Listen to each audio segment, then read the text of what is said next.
So, what do you see as being your biggest challenges moving forward in the next, say, 10 years or so? Well, we're facing the challenge. I mean, the euro crisis is a serious crisis, and even if it gets resolved, you know, we're in this interesting place of having grand visions and understandings and schemes, and maybe not enough money to go around. You know, and so it raises the question about what is money and why does it have to go around? But that's another deeper philosophical discussion. So that's one issue.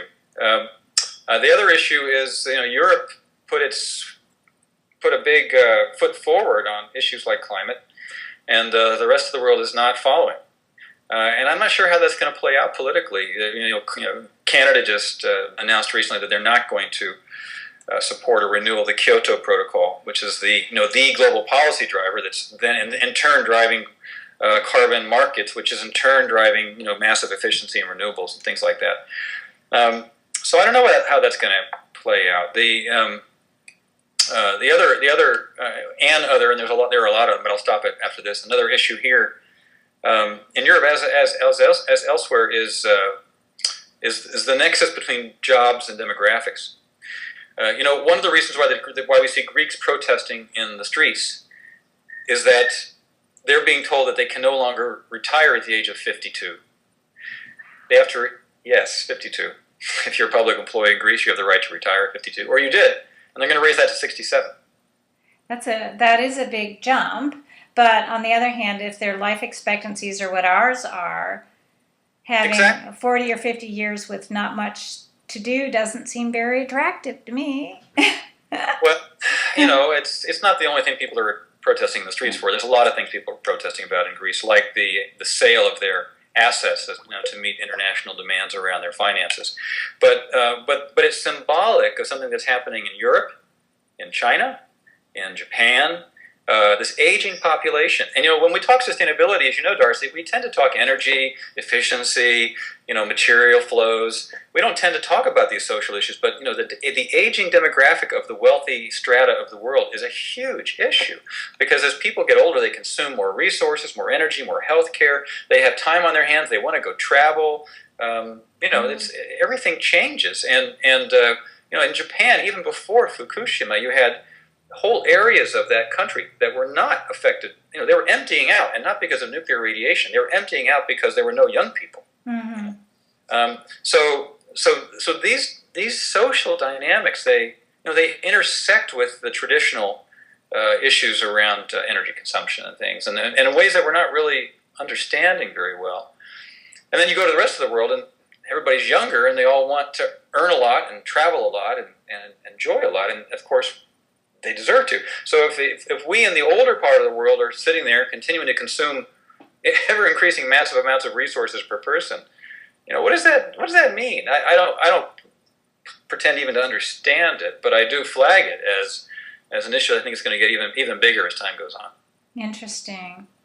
If you could tell the Obama administration to do one thing, what would that be? Well, you mean to do it, and I know to tell them what to do, and I know they would do it? That's different from just telling them, Oh, no, yeah. If you could ask his administration to do one thing that would make a big difference, what would you ask him to do? I would ask them to do for renewable energy what the U.S. government did for computer chips in the 1960s. That's what I would do. I would say, this has got to be at 10 to 100 times the current scale. We have historical proof that when you focus on a particular industry sector and you say, we want more of that, we're going to buy it in huge amounts. Government procurement accounts for 25% of the purchasing in the economy, for goodness sakes. That's a lot. Yeah. Then you lead the way for the private sector. I just learned from my friends at WWF in Washington that corporations account for 60 to 65% of CO2 emissions in the United States, for example. So these are the huge actors that absolutely, have to get involved. So I'd want the Obama administration. Of course, they'd have to get it through Congress. So I'm totally aware of the challenges here. But that kind of level of investment in that particular set of technologies, not specific technologies, but like we did with computer chips. They said, we don't care, what kind of chip you make. It's just got to do this kind of calculation that fast, and we're going to buy this much of it. And there's a modernized way of looking at those economics. For solar, for wind, for things we can't even think about yet, piezoelectric stuff in your clothes. You're walking around, you're charging your cell phone. That stuff all exists. It just has to get battery technologies, storage technologies. So there is this incredible low-hanging fruit. The numbers are always shocking. The Earth receives 8,000 times of human energy need from the sun every day. And we're just not very good at capturing this. And when we do find some technology, we don't scale it up fast enough in the way that we've done for computer chips. So that's it. Do for computer chips. Do for renewable energy what we did already for computer chips and the internet. What I love about that is you don't even have to mention the word climate change in that conversation. Yes, I realize that this is touching on this controversial issue, which is only controversial in the United States. I always think it's kind of amazing that that there's a certain mindset in American culture these days that likes to believe that climate change isn't happening, when our ancient nemesis, the Russians, who absolutely do not want to participate in, by and large, in reducing carbon emissions. They're selling natural gas to everybody and oil. They're putting titanium flags on the sea bottom of the North Pole, to claim resource and drilling rights. They think that the warming up of Siberia is an absolutely wonderful thing for them. They know that global warming is happening, that climate change is happening, and so if the Russians think that, why wouldn't the conservative faction of the Republican Party in the United States be willing to accept that fact and see it as a strategic issue, regardless of what they think about what we should do about it? So I just had to ventilate that point. I think that there's a way of looking at this that isn't just about being a greenie, right? Even if you're looking at it from a very conservative mindset. That being said, what you said is absolutely right, Darcy.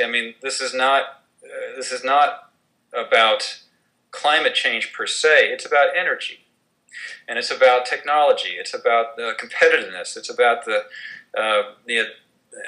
leadership in the global economy that our country. I have two countries, the U.S. and Sweden, and Sweden has already done pretty good on green tech, and in fact, Sweden and the U.S. have a wonderful collaboration facilitated through the U.S. Embassy. Lots of investment going back and forth, technology transfer. It's actually a wonderful program that initiated by the U.S. Embassy here. But the U.S. could be doing so much more. Yeah, it could.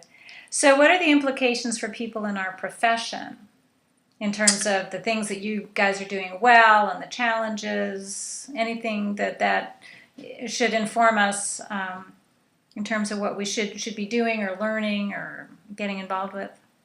Yeah, I do think that in some ways, sustainability professionals have a number of duties, and some of them are fun and some of them are burdensome, frankly. And one of the burdensome duties is to know just what the heck is going on in the world. It's no fun sometimes.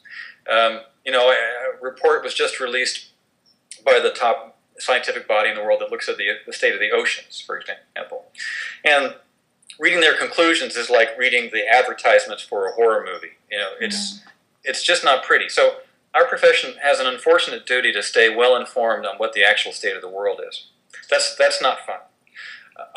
On the other hand, our profession has a duty to stay informed on what the state of the possibilities and the opportunities are on certain key issues. Energy is one of those issues. And by the way, and I'm doing some project work to try to address this, the energy technical community is really not good at communicating with the rest of the world. If you dig into their reports, you very often get lost in a thicket of kilowatts and megawatts and the tariff words and political. Nobody speaks that language except them. So I've made it certainly part of my let's call it continuing education to make sure that I understand these things well enough to translate them to ordinary people. And ordinary people means corporate decision makers, policy makers. this is complicated stuff, but to help people understand this is what it would take to bring the price of renewable energy down faster, and it's not rocket science, and it's economically beneficial. Everybody wins, and to be able to convey those options to individual investors, shall we say, the people making the decisions at the corporate scale, the small business scale, the city scale. If I was going to pick again one issue, a lot of other issues: water, oceans, fairness, food prices. There's a lot of stuff, but energy really is a kind of a leverage point in the system. So I'd really urge sustainability professionals to spend more time getting more literate on energy. Great. Well, we just published a primer on the smart grid, so that's a step in the right direction, written by some students at Bainbridge Graduate Institute. I didn't have to write it, fortunately. Yeah. Anyway, well, thank you, Alan, so much. It was so great to see you and to hear what you have to say. And we'll stay in touch, okay? I'm looking forward to it. By the way, I don't usually plug myself, but I'm excited to say that the journal Sustainability, the Journal of Record, which is published in the U.S., is publishing a long interview with me in the next issue. So if people want to hear more of me mouthing off on what I think is going on in the world, then I tip people over to that one now. And so which month will that be? Because this recording may not come out in sequence with that. I don't know. Actually, I can't tell you, but I just wanted to. I thought maybe your watchership. One doesn't say readership, do we? We say watchership and listenership. Might be interested in that. I don't know exactly when it'll come out. Okay, I'll try to keep my eyes out for it. Anyway, thanks a lot. You Darcy, take thanks, care. And look forward to future collaborations. Okay, bye-bye.